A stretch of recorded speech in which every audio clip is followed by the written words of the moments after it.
Hello everyone, ఈరోజు అయితే మనం టెట్ పేపర్ 2 సిలబస్ అయితే చూద్దాము. మొత్తం మనకి 150 ప్రశ్నలు ఉంటాయి. 150 మార్క్స్కి మనకి టైం ఎంత ఉంటుందంటే 2 గంటల 30 నిమిషాలు, అంటే 2.5 అవర్స్ ఉంటాయి. 2.5 అవర్స్. సిలబస్ ఏముంటుందంటే సబ్జెక్టు మనకి ఏం సబ్జెక్ట్స్ ఉంటాయి అంటే child development and pedagogy, language 1 Telugu, language 2 English.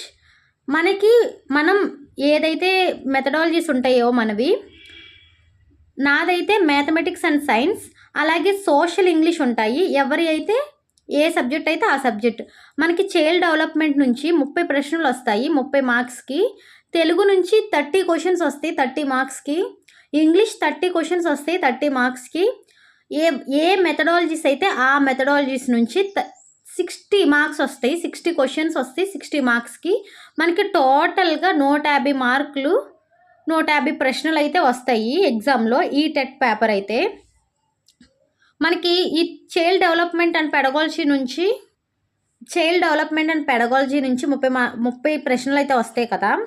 అవి ఏ టాపిక్స్ నుంచి వస్తాయి అంటే మనకి టాపిక్స్ వచ్చేసి బాలల వికాసం, అభ్యాసన సిద్ధాంతాలు, బోధనా పద్ధతులు, మేధస్సు, మూల్యాంకనం, సమగ్ర విద్య. ఈ టాపిక్స్ నుంచి అయితే మనకి ఎగ్జామ్లో ఈ సబ్జెక్ట్ నుంచి అయితే క్వశ్చన్స్ రావడం జరిగిద్ది. నెక్స్ట్ వచ్చేసి లాంగ్వేజ్ 1 తెలుగు నుంచి అపరిచిత పద్యం, మనకి తెలుగు నుంచి ఏమొస్తాయి అంటే అపరిచిత గద్యం, అపరిచిత పద్యం. అంటే మనకి ఒక పారాగ్రాఫ్ ఇస్తారు, ఆ పారాగ్రాఫ్ మనం చదువుకోవాలి. చదువుకున్న తర్వాత ఆ పారాగ్రాఫ్ నుంచి సర్టెన్ క్వశ్చన్స్ అయితే ఇస్తారు మనకి.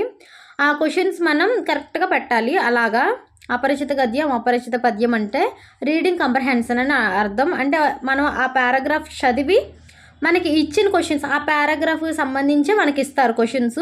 ఒక 5 క్వశ్చన్స్ అయితే ఇస్తారు. ఆ 5 క్వశ్చన్స్ మనం జాగ్రత్తగా పారాగ్రాఫ్ చదువుకుని కరెక్ట్గా ఆన్సర్ చేయాలి. ఆ పారాగ్రాఫ్లోనే ఆన్సర్స్ కూడా ఉంటాయి. ఒక 4 క్వశ్చన్స్ అయితే ఉంటాయి. నెక్స్ట్ 5th క్వశ్చన్ వచ్చేది కొంచెం ఎవరు ఎలాంటిది అని చెప్పి అడుగుతారు. దాని గురించి మనం కొంచెం పర్ఫెక్ట్గా పెట్టాలి. ఆప్షన్స్ కూడా ఇస్తారు. నెక్స్ట్ వ్యాకరణం, పదజాలం, పర్యాయ పదాలు, వ్యతిరేక పదాలు, నానార్థాలు, సామెతలు, జాతీయాలు, ప్రకృతి వికృతి 6వ తరగతి నుంచి 10వ తరగతి తెలుగు పాఠ్యాంశాలు. మన గవర్నమెంట్ ఏ బుక్ అయితే ఉంటుందో 6th క్లాస్ నుంచి 10th క్లాస్ వరకు ప్రతి ఒక్క బుక్ టెక్స్ట్ బుక్ నుంచి అయితే పోదండి. ఖచ్చితంగా టెక్స్ట్ బుక్ నుంచే వస్తాయి క్వశ్చన్స్ అయితే. నెక్స్ట్ లాంగ్వేజ్ 1 తెలుగు కదా 30 మార్కులు. నెక్స్ట్ మనకి ఇంగ్లీష్ ఎలా ఇస్తాడంటే రీడింగ్ కాంప్రహెన్షన్, సేమ్ తెలుగు లాగానే ఒక పారాగ్రాఫ్ ఇస్తాడు మనకి, క్వశ్చన్స్ ఇస్తాడు. ఒక 5 క్వశ్చన్స్ అలా ఇస్తాడు. మనం ఆ పారాగ్రాఫ్ చక్కగా చదువుకుని ఆ క్వశ్చన్స్ అయితే మనం పర్ఫెక్ట్గా పెట్టాలి. Next grammar, vocabulary, parts of speech, tenses, articles, prepositions, active, passive, voice, direct and indirect speech, Telugu, English, pedagogy. Telugu కూడా ఇస్తారండి. తెలుగు మెథడాలజీస్ నుంచి తెలుగు పెడగాలజీ ఇస్తారు. అలాగే ఇంగ్లీష్ నుంచి కూడా ఇంగ్లీష్ పెడగాలజీ కూడా ఇస్తారు. ఇవైతే మనం పర్ఫెక్ట్గా చదువుకోవాలి. ఈ టాపిక్స్ నుంచి అయితే ఖచ్చితంగా ఇస్తారు మా క్వశ్చన్స్ అయితే.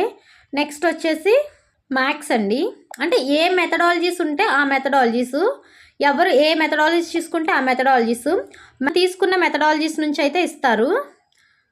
మ్యాథమెటిక్స్ అండ్ సైన్స్ నుంచి అయితే, మ్యాథ్స్ నుంచి అయితే number system, algebra, geometry, mensuration, trigonometry, statistics, probability, teaching methodology అంటే మ్యాథ్స్ పెడగాలజీ.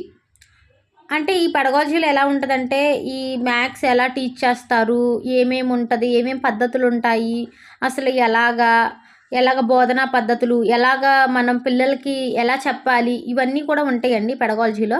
నెక్స్ట్ సైన్స్ వచ్చేసేసి physics, chemistry, scientific concepts, physical science, pedagogy. ఇవైతే మనం పర్ఫెక్ట్గా చూసుకోవాలి.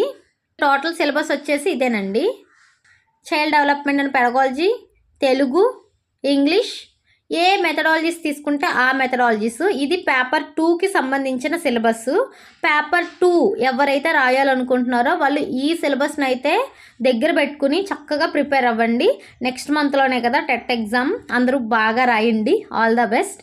ఈ వీడియో కొంచెమైనా ఇన్ఫర్మేటివ్గా ఉంటే వీడియోకి ఒక లైక్ చేసి ఇంకా సబ్స్క్రైబ్ చేసుకోండి మన ఛానల్ని. ఇంకా నాకు తెలిసిన ఇన్ఫర్మేషన్ ఏదైనా ఉంటే నేను పోస్ట్ చేస్తాను.